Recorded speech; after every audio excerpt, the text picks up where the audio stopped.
और स्टॉक में आपका स्वागत है सर। बात करते हैं आज निफ्टी 50 की बात करेंगे, उसके बाद स्टॉक शक्ति पंप के ऊपर बात करेंगे। जबरदस्त मूवमेंट आया शक्ति पंप स्टॉक्स में और लगातार मूवमेंट लगातार जारी है स्टॉक्स में। और उससे पहले अगर निफ्टी 50 की बात करते हैं तो निफ्टी आज के दिन 445 अंकों की बढ़त के साथ बंद हुई। वहीं अगर बीएसई सेंसेक्स की बात की जाए तो 79,943 अंक पे बंद हुआ। और बैंक निफ्टी की बात की जाए तो 544 अंक ऊपर निफ्टी बंद हुआ। अब अगर आज के दिन की मूवमेंट की बात करें तो आज के दिन का मूवमेंट जो आया ऑटो सेक्टर में सबसे अधिक मूव आया। ऑटो सेक्टर में आयशर मोटर के शेयर जिन्होंने के रॉयल एनफील्ड की जबरदस्त बिक्री की है। आज आप मार्केट में देखते हैं तो अगर कोई भी अच्छी एक बाइक लेना चाहता है तो वो रॉयल एनफील्ड को जरूर लेता है। तो रॉयल एनफील्ड की बिक्री से आयशर मोटर के शेयरों में जबरदस्त इजाफा हुआ। उसके बाद अगर बात करें तो बजाज फाइनेंस के शेयर, ठीक है सर, बजाज फाइनेंस के शेयर और बजाज फिनसर्व के शेयर दोनों ही शेयरों में जबरदस्त बिक्री जबरदस्त मूवमेंट नजर आया। उसके बाद अगर जहां आईटी सेक्टर में जबरदस्त मूव आया। उसके बाद अगर गिरावट की बात करें तो गिरावट में आपका फार्मा सेक्टर में गिरावट रही सर, ठीक है। फार्मा सेक्टर जो लगातार तेजी पे जारी था आज के दिन उसमें गिरावट रही। और इन्हीं ऑटो सेक्टर और अब चूंकि आगे आगे वाले आने वाले समय में रिजल्ट भी आने वाले हैं, जो कि रिजल्ट दिसंबर में आगे आने वाले चालू हो जाएंगे, तो इस वजह से मार्केट में अभी से ही जबरदस्त माहौल चालू हो गया है, ठीक है सर। अब देखते हैं कि ये निफ्टी अब अगर 24,200 की तरफ जा रही है, 24,200 को अगर यहाँ रुकती है तो आपको आने वाले समय में निफ्टी 24,500 की तरफ भी जाते हुए दिखाई देगी, ठीक है सर। अब बात करते हैं शक्ति पंप की बात करते हैं। अगर शक्ति पंप को देखते हैं, अगर शक्ति पंप की बात की जाए तो आज के दिन शक्ति पंप का मैं केवल टेक्निकल एनालिसिस करूंगा और इससे पहले फंडामेंटल एनालिसिस अपने एक महीना पुराने वीडियो में कर चुका हूं। शक्ति पंप का फाइनल पूरा मैंने आपको उसमें डिटेल एनालिसिस किया था और उस डिटेल एनालिसिस में शक्ति पंप में जबरदस्त मूव आया है और मूव अब रुकने का नाम नहीं ले रहा है। उससे पहले शक्ति पंप और एक और एवलॉन टेक्नोलॉजी स्टॉक था, उस पर मैंने डिटेल एनालिसिस की थी एक महीना पहले ही, उसमें भी जबरदस्त मूव चालू है। तो अब इन स्टॉक्स को अगर देखते हैं, शक्ति पंप के आज टेक्निकल एनालिसिस करते हैं, उसके बारे में पता करते हैं क्या स्टॉक कहां से कहां तक जा सकता है। अगर शक्ति पंप की बात करें तो आज के दिन भी जबरदस्त मूव आया और 5% की तेजी आई आज के दिन भी। स्टॉक 1177 पर ट्रेड कर रहा है। और अगर देखा जाए स्टॉक की तो थोड़ा सा अगर मैं टेक्निकल बताने का प्रयास करूं स्टॉक में, तो यहाँ देखिए आप स्टॉक की आरएसआई जो चल रही है 73 के पास चल रही है। अगर स्टॉक में आपको अभी एंट्री लेनी है तो अभी कुछ दिनों के लिए रुक जाइए, क्योंकि आरएसआई 73 के पास चल रही है, जो कि आपको एक ओवरबॉट जोन दिखाती है, ठीक है सर। उसके बाद अगर देखते हैं तो एमएसीडी इंडेक्स 76 का चल रहा है और एमएफआई इंडेक्स 68.3 का चल रहा है। उसके बाद अगर देखते हैं तो 52 वीक हाई नया लगाया है स्टॉक ने। और स्टॉक जो 52 वीक हाई, उसके पहले वॉल्यूम अगर देखते हैं तो वॉल्यूम जो आ रहा है लगातार, वॉल्यूम जो एवरेज वॉल्यूम की अगर बात करें डिलीवरी वॉल्यूम की, तो 49.48% का एवरेज डिलीवरी वॉल्यूम आ रहा है। अगर एसएमए डीएमए की बात करें तो आप यहाँ देखिए कि 20 डे में ऊपर चल रहा है 20 डे के। उसके बाद स्टॉक 200 डे के ऊपर चल रहा है और 50 डे के ऊपर चल रहा है, लगभग सभी डे के ऊपर ही चल रहा है स्टॉक। स्टॉक में जबरदस्त मूवमेंट लगातार जारी है, 55 डे 10 डे 15 डे जबरदस्त मूवमेंट लगातार जारी है और स्टॉक लगातार आपको ऊपर की चलता चला जा रहा है। अब स्टॉक की अगर बात करते हैं, कंपनी की बात करते हैं, तो कंपनी पंप बनाती है और जो पंप काम में आती है वो कमर्शियल भी काम में आती है, घरेलू पंपों में काम में आती है और सोलर पंप भी बनाती है। कंपनी बहुत ही जबरदस्त है और ये कंपनी आपको आने वाले समय में फिर से जिस रेंज पे ये पहले इसने स्प्लिट दिया था वहीं पे जाने के लिए फिर से तैयार ही नजर आ रही है, जो कि 4,000 या 5,000 का लेवल था, ठीक है सर। लगभग इसी लेवल से ये टूटा था स्टॉक और उसके बाद फिर ये स्टॉक उसी रेंज में ही जाता हुआ दिखाई देगा आपको। स्टॉक जबरदस्त है। बीटा की बात करें तो बीटा 1 मंथ का 1.40 का है, जो कि थोड़ा वॉलेटाइल दिखाता है, और 3 ईयर्स का बीटा 0.7 का है, 0.17 का है, जो कि 1 ईयर का 0.58 का है, जो कि इसको स्टॉक को ज्यादा वॉलेटाइल स्टॉक को नहीं दिखाता है, ठीक है सर। उसके बाद अगर हम देखते हैं तो आपके थोड़ा सा अगर फंडामेंटल इसे बताने का प्रयास करूं मैं आपको, तो थोड़ा फंडामेंटल देखते हैं स्टॉक। अगर फंडामेंटल की बात करें तो देखो रेवेन्यू सितंबर माह का है, रेवेन्यू अप हुआ और रेवेन्यू 317.1% से अप हुआ। ऑपरेटिंग अगर प्रॉफिट की बात करें तो 877.8% से ये भी अप है।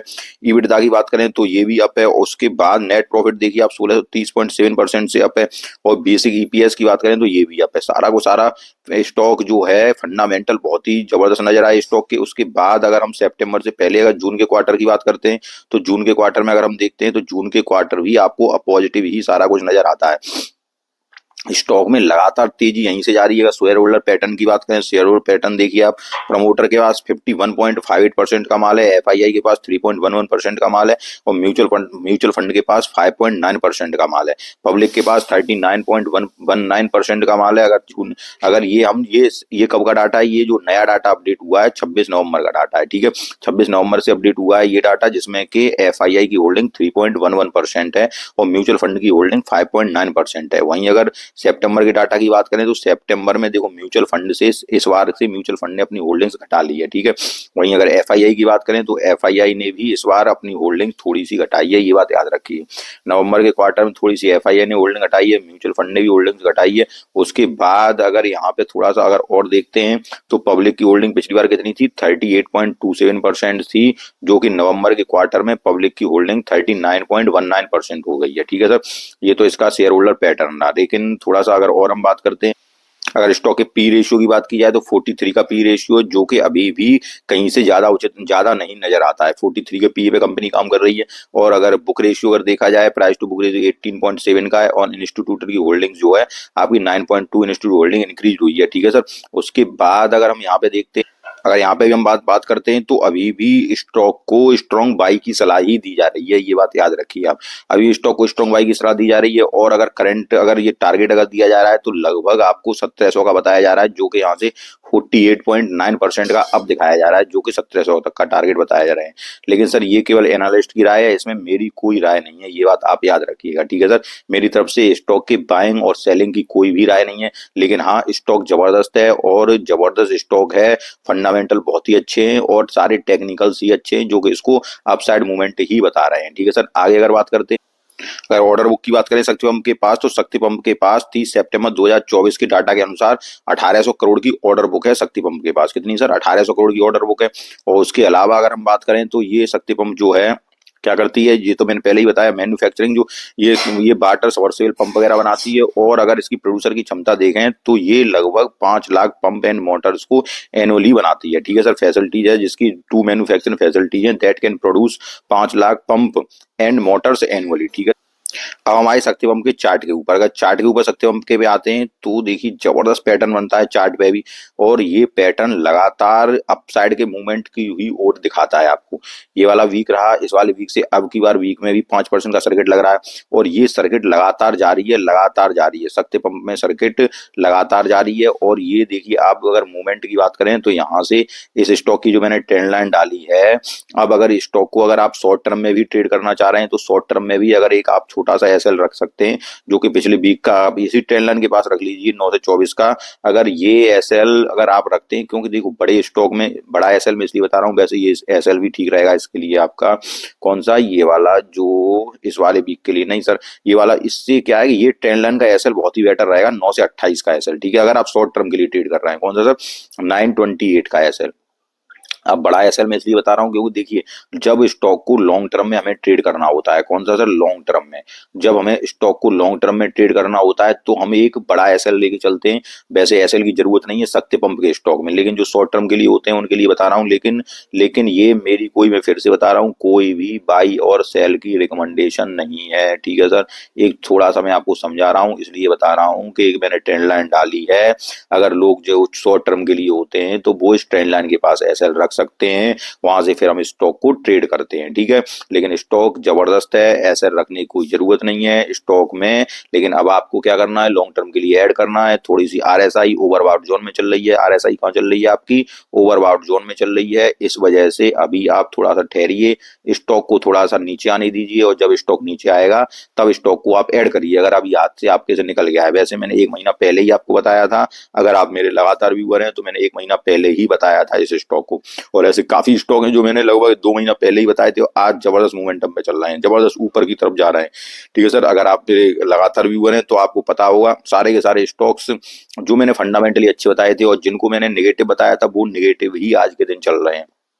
तो जो अगर इस चैनल पे आपको जो राय मिलेगी हमेशा पॉजिटिव पॉजिटिव ही राय मिलेगी। जो स्टॉक अगर आपका फंडामेंटली नेगेटिव होगा तो उसको नेगेटिव बताया जाएगा, और जो फंडामेंटली स्ट्रांग होगा उसको स्ट्रांग ही बताया जाएगा। तो अगर आपको ये सत्य स्टॉक पसंद आता है तो आप इन्वेस्ट कर सकते हैं, और इन्वेस्टमेंट करके ध्यान रखिए लॉन्ग टर्म, ठीक है। लॉन्ग टर्म में ही इन्वेस्टमेंट हमेशा शेयर मार्केट में लॉन्ग टर्म में ही बेनिफिट मिलता है। ठीक है सर।